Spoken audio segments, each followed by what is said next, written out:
चलिए शुरू करते हैं। एक नंबर सूर्य का होता है और दो नंबर चंद्रमा का।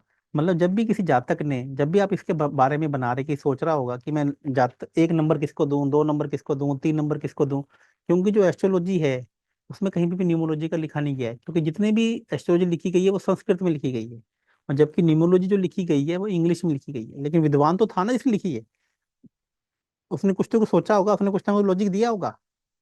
लॉजिक क्या था उसमें, देखो कि जैसे ही उसने सबसे पहले न्यूमरोलॉजी लिखने की बात की, उसने बहुत सारे लोगों पे एक्सपेरिमेंट किया होगा, चीजें दी होंगी, चीजें करी होंगी।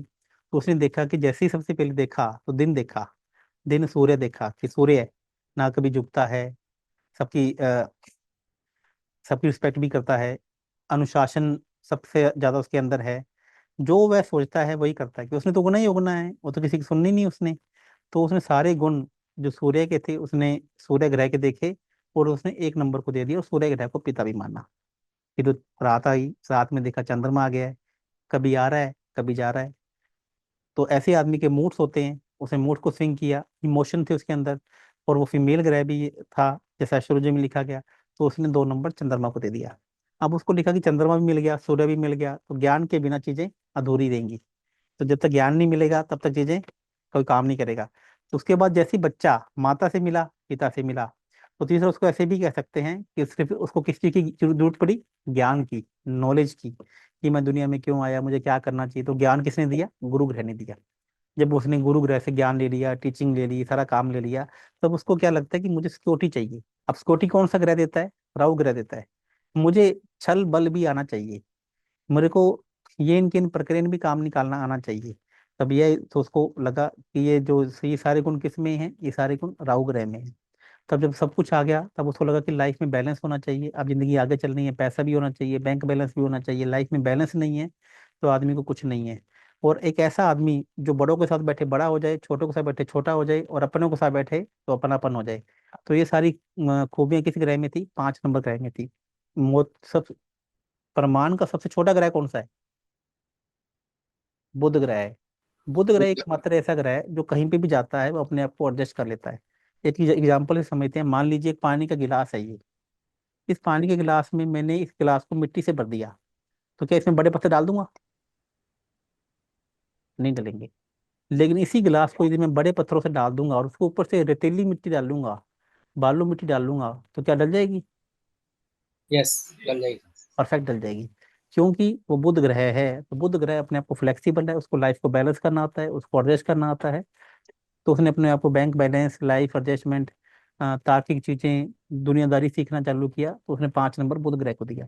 अब उसने जब सब कुछ सीख लिया तो उसको लगा अब लाइफ में एंजॉय भी चाहिए, शादी भी चाहिए, बच्चे भी चाहिए, बड़ा घर होना चाहिए, बड़ा बंगला होना चाहिए, सब कुछ होना चाहिए। तो जिंदगी की तमाम उसने अपनी इच्छाएं पूर्ति करने की सोची, तब 6 नंबर शुक्र ग्रह को दिया गया। अब उसने बहुत पैसा खर्च कर लिया, जितना कमाया था सेविंग उड़ा दी, सेविंग के ऊपर बड़ी गाड़ी, बड़ा घर, सब कुछ ले लिया।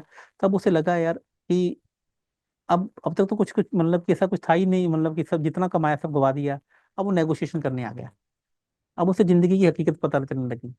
अब उसे लगा कि अब ऐसा नहीं पैसे को उड़ाना है, 100 रुपए की चीज हो सकता है 90 रुपए की मिले या 80 रुपए की मिले, तो वो नेगोशिएशन करने लग गया। उसे एक्चुअलिटी का ज्ञान हुआ, उसे विजडम मिली, उसे बुद्धि मिली कि मैंने तो सब पैसा ऐसे उड़ा दिया, किसी लड़की के पीछे घुमा दिया, गर्लफ्रेंड ने तो कुछ दिया ही नहीं है। तो फिर उसे एक्चुअलिटी का, लाइफ का एहसास हुआ, और उसे लगा कि मुझे भगवान को भी मानना चाहिए, मुझे स्पिरिचुअलिटी में जाना चाहिए, मुझे बहुत धर्म, मुझे किसी भी ज्ञान का ज्ञान नॉलेज यहाँ होनी चाहिए, मुझे भी लोगों की तरह शार्प बनना है, तेज बनना है। तो 7 नंबर केतु को दिया गया।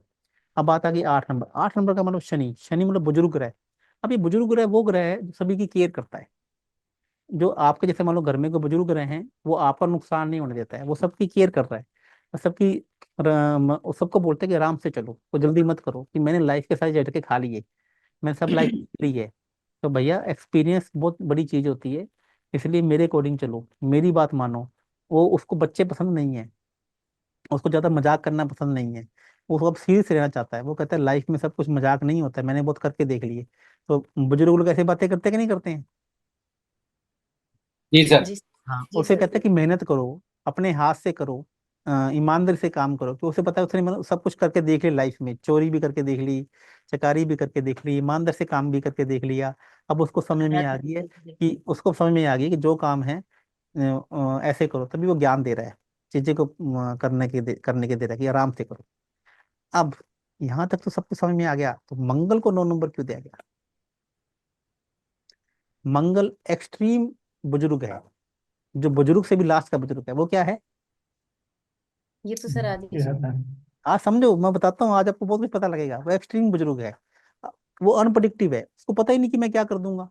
आप देखो जितनी भी डेट ऑफ बर्थ 9 है, वो सुबह क्या है शाम को क्या है पता ही नहीं है। वो बड़ा फास्ट है काम करने में, और कभी कभी वो डिसीजन लेगा तो तुरंत लेकर, नहीं तो ह्यूमैनिटेरियन है, जितना भी चीज 1 मिनट में लुटा के आ जाएगा, दान करके आ जाएगा। उसको पता ही नहीं 5 मिनट में पिघल जाएगा, 5 मिनट में कठोर हो जाएगा। क्यों? क्योंकि वो बुजुर्ग आदमी है जिसकी एज 90 साल हो गई है। वो कहीं पे भी सत्संग में गया, वहां पे सत्संग सुन रहा है और 5 करोड़ दान करके आ गया। समझ में आ रही है? अब वो अनप्रडिक्टिव बन गया, उसे पता लग गया कि मैंने बच्चों को ज्ञान दे दिया, बच्चे तो मेरी बात सुन ही नहीं रहे हैं, बच्चे तो मेरी बात समझ में नहीं रहे हैं। भैया मैं करूंगा तो पैसा मेरे पास है, मैं सब अपनी संपत्ति का मालिक है, मैं दान करूं चाहे बच्चों को दूं, मेरी मर्जी। जी इसलिए सर। तो नेम न्यूमरोलॉजी में 9 नंबर को वैल्यू नहीं दी गई है, क्योंकि जो 9 नंबर जहां पे भी मिलेगा वो वैसा हो जाएगा, वापिस उसकी पावर हो जाएगी। 9 का पहाड़ा एकमात्र एक ऐसा पहाड़ा है, जैसे पूरे के पूरे पहाड़ों को गिनोगे तो 9 का मतलब 9 दूनी 18, तो भी 9, 9 3 27, तो भी 9, 9 चौका 36, तो भी 9, 9 चौक 9 5 45, तो भी। बाकी किसी के पहाड़े में ऐसा नहीं होता, चेक कर लेना आप। सर इसी से रिलेटेड एक सवाल आ रहा है मन में सर कोई सा और कि कुछ अगर ऐसा वन दीजिए। आदमी सॉरी अपने मांचे पे लेटा हुआ है, कोई आके उसको दवाई दे रहा है और कोई आके उसको दवाई नहीं दे रहा है, तो अब वो मूडी हो गया है, अब उसको पता नहीं कि मुझे क्या करना है। तो 9 नंबर एक्सट्रीम बुजुर्ग का नंबर है, और उसे ये बोला गया कि या तो अनप्रडिक्टिव है, तो काम का भी है और तो काम का नहीं भी है। जिसके पास तो प्रॉपर्टी है वो तो काम का है, जिसके पास कुछ नहीं है उसको कोई घर वाले भी नहीं पूछते हैं। उसे एक बेड पे लौटा दिए, जाके बैठ जा, तेरी कोई वैल्यू नहीं है। क्योंकि 9 नंबर का चाइल्ड, बताओ नेम न्यूमरोलॉजी में 9 नंबर यूज होता है? नहीं होता सर। है क्या? नहीं होता है। सर। ये 1 से लेके 9 नंबर तक की कहानी है कि 9 नंबर कैसे बने, 9 नंबर को, मंगल को सबसे लास्ट में नंबर क्यों दिया गया। Nice sir story. इससे रिलेटेड एक सवाल आ रहा है मन में कि अगर 1 से 9 तक सन मून बुध, तो फिर वीकडेज जो है उनका सिंक्रोनाइजेशन क्यों चेंज हो गया? कैसे? जो हफ्ते के अपने सोमवार मंगलवार बुधवार गुरुवार है, हम्म। तो पहला बरोबर है सन आ गया, दूसरा मून है, फिर तीसरे में गुरु क्यों आ गया? तीसरे में बुध आता है, गुरु कहाँ आता है? नहीं नहीं सॉरी, बुध आ गया फिर गुरु आ गया, तो वहां क्यों चेंज हो गया वो पूछना चाह रहा हूँ। आज आपको इसका आंसर देता हूँ। देखो मजा तब आता बहुत है बहुत जब आपके धन्यवाद। पास इसका आंसर होता है। जी। आपको पता है कि साल में कितने दिन होते हैं? 365। 365। ये खोज किसने की? ये हमारी खोज भारतीय ऋषियों ने की। जी। और आपको ये पता है कि एक साल पृथ्वी अपनी जो देखो टाइम ये चला जाएगा, लेकिन चलो कोई बात नहीं, आपने पूछा तो मेरा आंसर देना फर्ज है। सुना ना वही आराम से सुनना सभी लोग, आराम से सुनना, ये 15 मिनट की कहानी है, 15 10 मिनट लगेंगे तो आपको समझ में आएगी, पूरी कहानी बताऊंगा। जैसे उस दिन गुरशर ने क्या लड़की का नाम तो उसने पूछा था कि शुक्र और सूर्य की आपस में दुश्मनी क्यों है, तो समझाई ना कहानी से।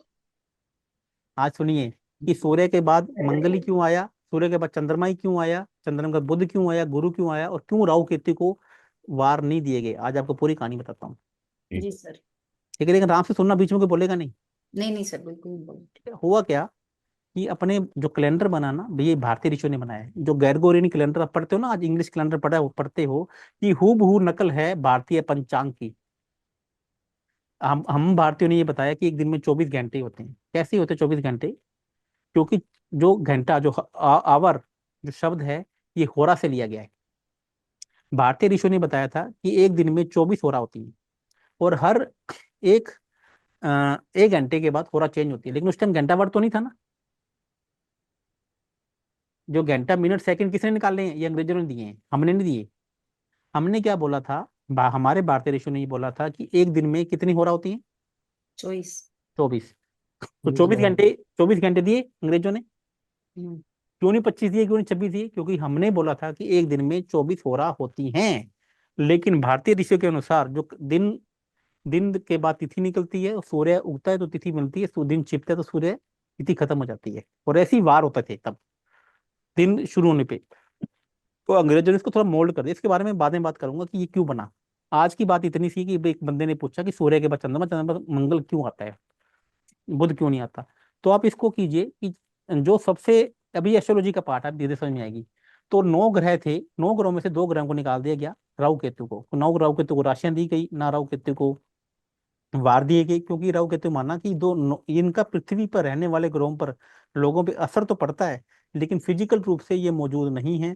क्योंकि जब चंद्रमा पृथ्वी के चारों तरफ चक्कर लगाता है और पृथ्वी सूर्य के चारों तरफ चक्कर लगाती है, तब जिस नोड पे अ, राहु जो वो क्या बोलते हैं यहाँ पे लिखने वाला नहीं है क्या वो चीज, चलो कोई बात नहीं। जब वो चक्कर घूमता है और एक्सिस जब वो चंद्रमा भी लगाता है, तो जिस नोड को कटती है, तो नॉर्थ कोड को राहु बोला गया और साउथ कोड को क्या बोला गया, केतु। ठीक है, केतु आ गए। हाँ केतु कहा गया है। और ये बोला कि इसका पृथ्वी पे बहुत ज्यादा असर पड़ता है, लेकिन फिजिकली रूप से ही विद्यमान नहीं है पृथ्वी पे। इसको मराशियन देंगे, ना इसको वार मिलेंगे, जो ये हमारे ऋषियों का ही मानना था। अब उन्होंने क्या माना कि उन्होंने बोला कि एक दिन में 24 होरा होती है, तो जो ग्रह सबसे स्लो चलता है उसको सबसे ऊपर लिखा, उसके बाद जो उसके उससे स्लो चलता है उसको लिखा, फिर जो उससे स्लो चलता है उसको लिखा, जो सबसे फास्ट चलता है चंद्रमा उसको सबसे नीचे लिखा। नंबर 1 पे क्या लिखा आपने? पहले शनि। क्या आएगा? शनि। शनि। फिर क्या? शनि, गुरु, फिर क्या आएगा? मंगल, फिर क्या आएगा? बुध, बुध बुध, हाँ, बुध बुध, बुध बुध ग्रह। फिर आएगा सूर्य। सर बुध के बाद सूर्य आएगा, नहीं, मंगल के बाद। मंगल के बाद ना सर। हाँ, ओके, फिर बुध आएगा, फिर शुक्र आएगा, शुक्र। Okay sir. फिर बुध आएगा, शुक्र, फिर शुक्र सोम बाद आएगा, में डालेंगे। बुध। सर बुध के बाद आखिरी में चंद्रमा। चंद्रमा। आखिरी में चंद्रमा। फिर चंद्र आएगा। चंद्रमा। Yes equal. अब लिखो, शनि गुरु मंगल। देखो मैं ये अभी एस्ट्रोलॉजी का पार्ट है, आपको धीरे समझ में आएगी, लेकिन शनि गुरु मंगल सूर्य शुक्र बुध सोम। अब इसको 24, लगातार 24 को लिखो ऐसे।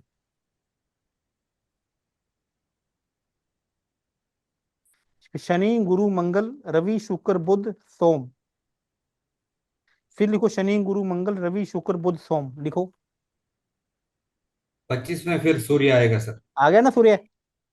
आगे आगे सर। अब वापिस सूर्य से वही वही शुरू कर दो। सूर्य के बाद शुक्र आएगा, शुक्र के बाद बुध आएगा, बुध के बाद सोम, फिर वापिस वैसे शुरू कर दो। फिर 25वां लो, 25वां अब क्या आएगा? सोम आएगा। अरे भैया शुक्र पहले देखो, सबसे फास्टेस्ट स्लो क्या चलता है? शनि चलता है, फिर गुरु, फिर मंगल, फिर रवि, फिर शुक्र बुध सोम। इसको आराम से समझ लेना। तो 25वां जो ग्रह होगा वो रवि होगा, तो रवि को उठा के ऊपर लगा दिया, क्योंकि एक दिन में कितनी हो रहा होती है? 24। 24। 25वीं हो रहा हो जाएगी, वो नेक्स्ट डे की हो रहा हो जाएगी। तो ऐसे ही उसके बाद अगले दिन फिर मंडे की हो रहा आएगी पहले, फिर मंगल की आएगी, फिर बुध की आएगी, फिर गुरु की आएगी, फिर शुक्र की आएगी। पहला हो जैसे रहा आप उसी दिन का हो रहा होता है। हाँ पहला दिन मैंने जो पहला घंटा होता है वो उसी दिन का हो रहा होता है। हाँ, वो उस दिन की हो रहा होगी, हाँ, और वो उस दिन का मालिक होगा। बिल्कुल। समझ में आ गई कि जी कैसे जी जी। वीक डेज के बार वार पड़े? किसी से पूछ के देख लेना, कोई बता दे तो आप सर जो। कोई नहीं बता पाया, नहीं कोई गुरुजी, नहीं किसी बता ने आज पाया। तक नहीं बताया। आज अच्छे तक अच्छे किसी ने इस तरीके से नहीं समझाया। अच्छे अच्छे पंडितों को पूछ लिया, उनके पास जवाब नहीं था।